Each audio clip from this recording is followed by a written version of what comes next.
सपनों के गाव नहीं, सपनों के नाम नहीं, सपनों के गाव नहीं, सपनों के नाम नहीं, सपनों के घोडे पर किसी का लगाव नाही। स्वप्न एवढं सुंदर पडावं की जणू काही स्वर्गात आल्यासारखं फील व्हावा। होय मित्रांनो, आता आपण आहोत स्वर्गात, अर्थात इंद्रदेवांनी ज्या भूमीमध्ये वास्तव्य केलं, ज्या पर्वतावरती वास्तव्य केलं, त्या इंद्रनील पर्वतावरती आपण आहोत, अर्थात पुरंदर किल्ल्यावरती।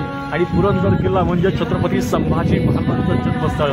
वा, इथे स्वप्नात आल्यासारखा भास होतोय। पाऊस पडलाय, धुकं सगळीकडे पसरलंय आणि या पावसाची विहंगम दृश्य प्रकृतीनं केलेला एक चमत्कार बघायला मिळतोय। हा चमत्कार नाही, ही सुंदरता आहे आपल्या पुरंदरची। ही सुंदरता पुरंदरची नाहीये, तर ही सुंदरता आहे माझ्या स्वराज्याची।